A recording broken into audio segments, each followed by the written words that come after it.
Hey everyone, welcome to my channel. I'm Natasha, the Unconventional Aussie, and today I want to share with you my journey to Islam.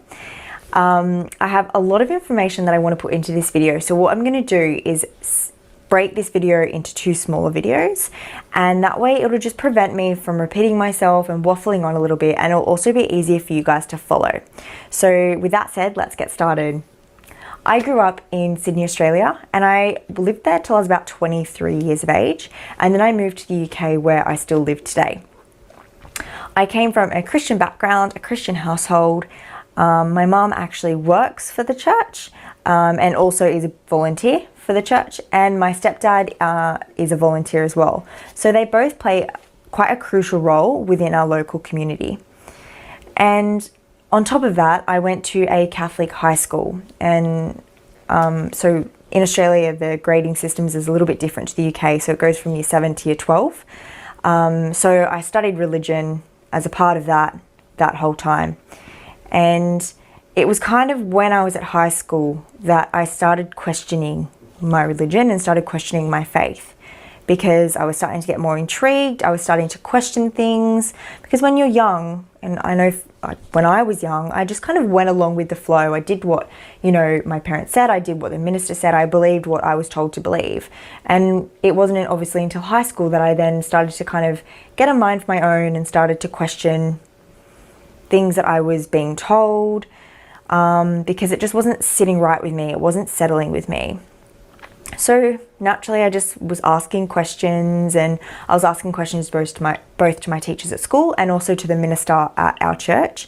And the responses I was getting were just never satisfied me. And I always found myself asking 10 more questions about that one question, because it just never sat. It never sat right. And I never walked away getting an answer that I was like, oh yeah, that makes sense. It was always like, oh, okay, yeah, and again, I was just kind of going on with the flow of things.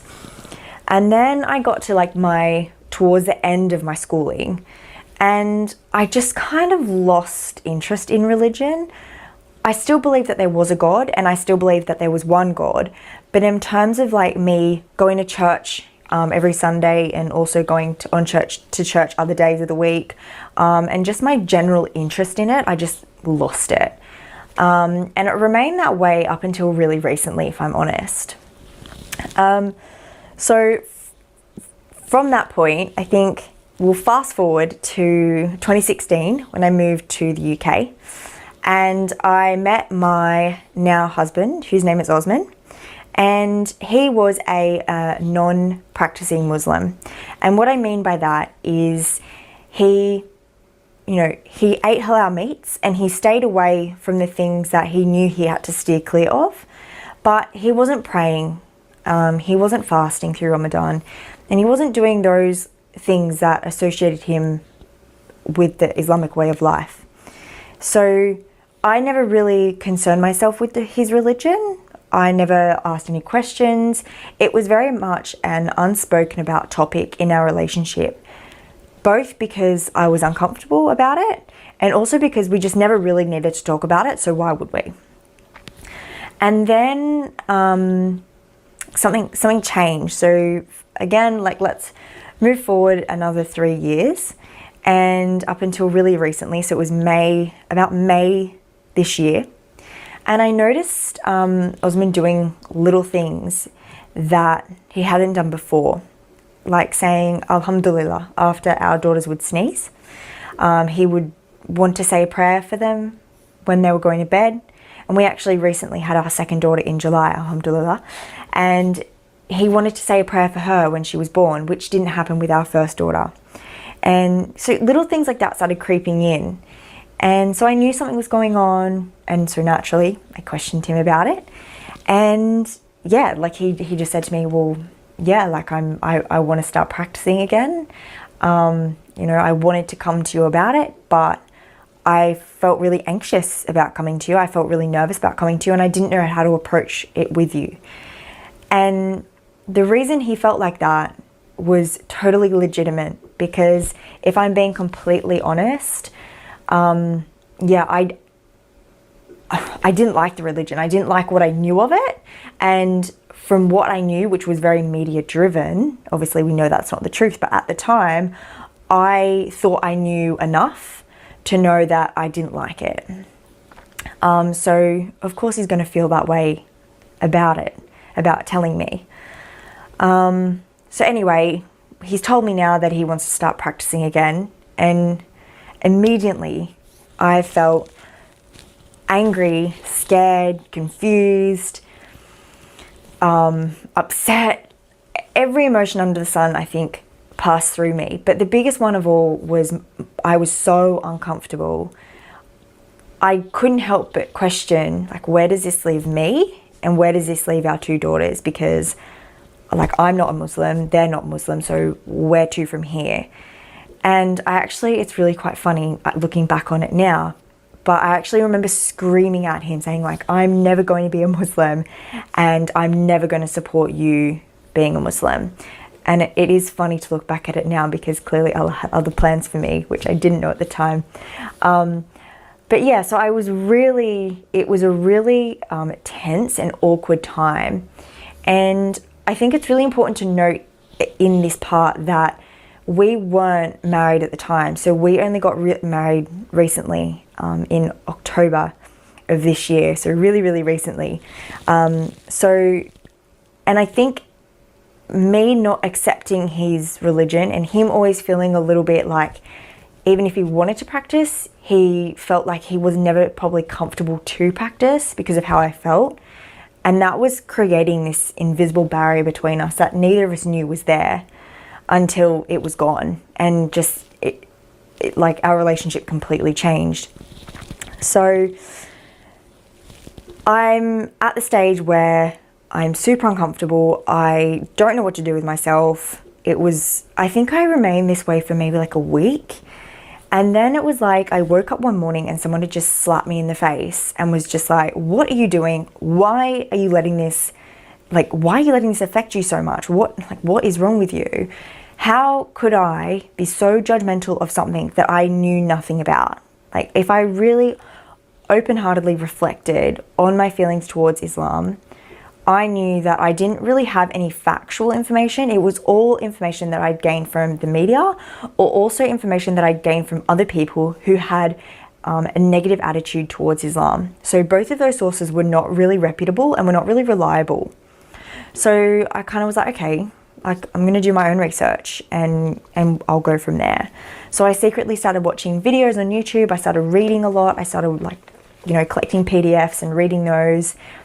And slowly but surely, I started to feel less and less uncomfortable with it. And I remember the first thing that completely, like, intrigued me was I was really always uncomfortable when Osman would refer to God as Allah. Like, I just felt really awkward with it. And I was just kind of always like, why don't you just call it, like, God? Like, that's how you call God is God. Like, I never got it. It never, like, sat with me. I never understood. And the first thing that I learned, so I was watching a 3-part series on YouTube, and it's called Understanding Islam. And I will link it for you in this description, because if you're someone like me at the very beginning of your journey, or if you're looking into Islam and don't really know a lot about it, then this was a really good starting point, because it doesn't really bombard you, but it gives you really good information just to start you off with.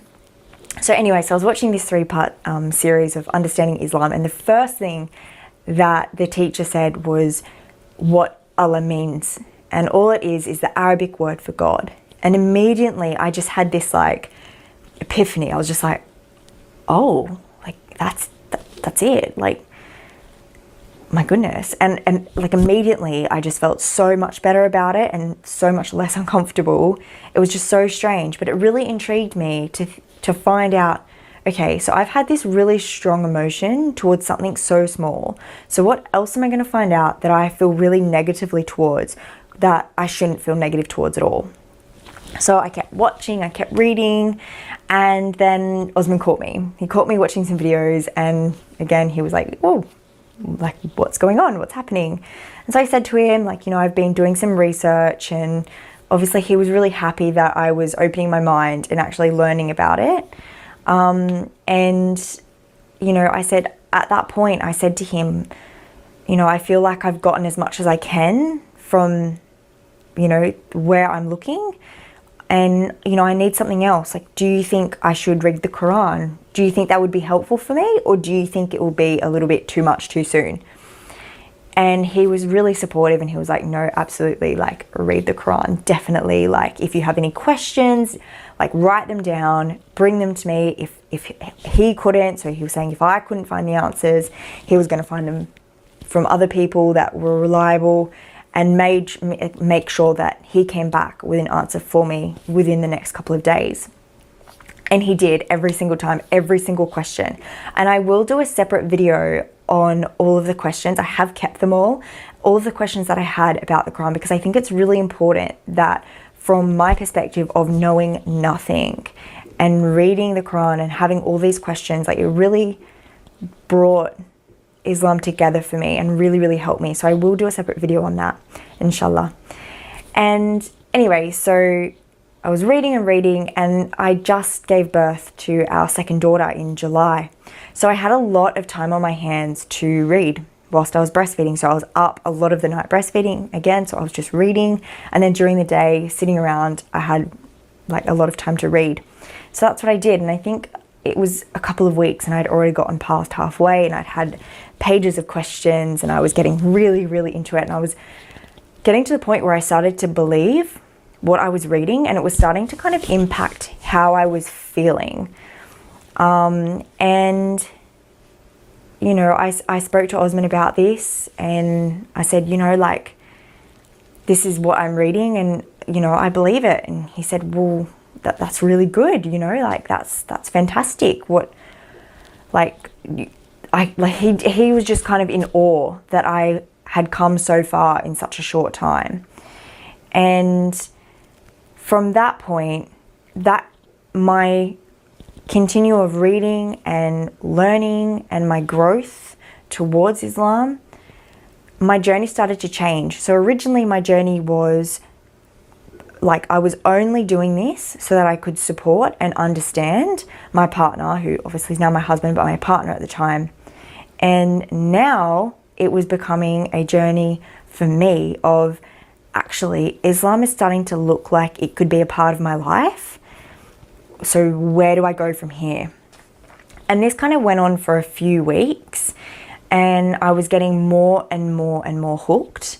And then I just kind of, I had a bit of a freak out moment. I had a bit of a meltdown, and Osman asked me to watch a video on YouTube, and I was just like, no, like, I'm not interested. I don't want to watch anything, and I don't want to read. I'm just going to stop reading. Like, and I remember saying to him, I was just like, can you just stop asking me to watch things? Can you just stop playing things around me? Like, I want to take a step back, because I'm feeling really overwhelmed with all of this.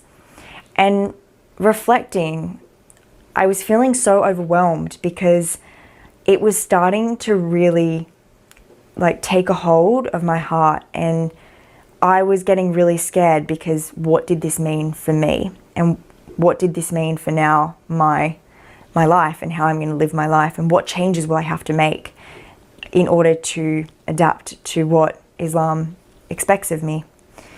And so that's a really scary thing. And so yeah, I just wanted to be left alone. I didn't want to talk about it. I didn't want it in my face. I just wanted to be clear of it. And that lasted for maybe like 3-4 days. And in those 3-4 days, anytime I had to myself, I was like, I just want to read, or I just want to watch a video. But I was like, no, I don't. Like, no, take a step back, because it was just way too much. And I let my thoughts get the better of me. And all I could think at the time was things like, you know, I think I should say in this part, definitely one of my biggest tests is how I worry too much about what people think of me and what people's expectations are of me. And so at this point, all I cared about was like, what will my family think? What will my friends think? Will I have to wear a hijab? Will I have to cover? Will I be able to like wear my dresses in summer? Will I be able to wear shorts? And you need to remember as well, like I'm from Australia, so I'm from a very hot country, and culturally, I mean, we wear flip-flops, short shorts and tank tops every day in summer. Like that is a normal outfit. So obviously, like then things such as like cultural things started going through my head, like what about Christmas? What about Easter? You know, all of the other things that I live my life by now, I'm gonna have to give up. And I was really letting this take over me. I was really letting this take over me.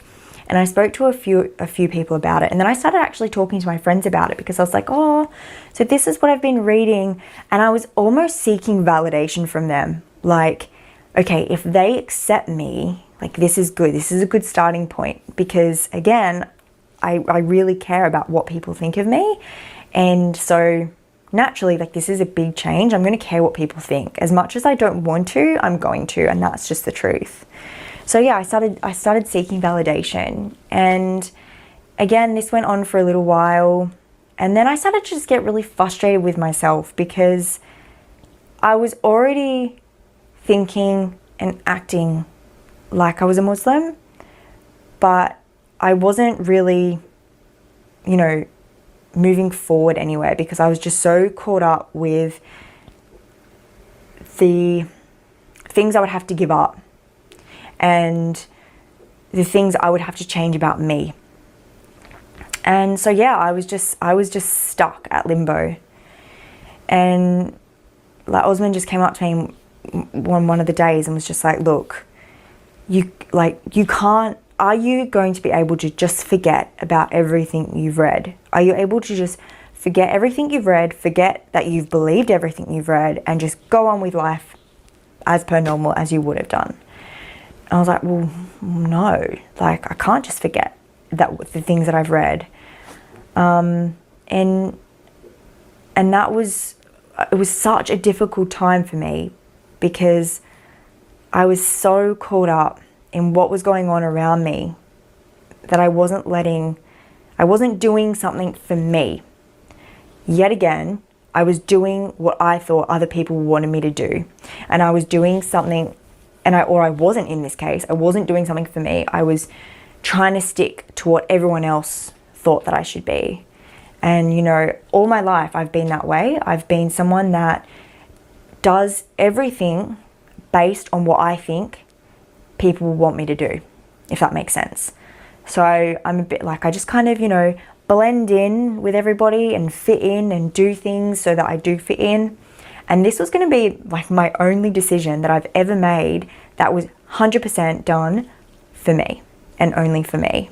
And between the relationship between me and Allah, like that was it. It wasn't for anyone else but me. And I was really struggling with it.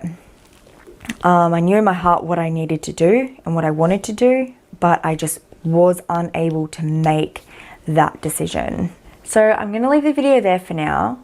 And what I'm going to talk to you about next is the turning point for me, and all of the turning points for me that ultimately led me to taking my Shahada. So thank you so much for watching.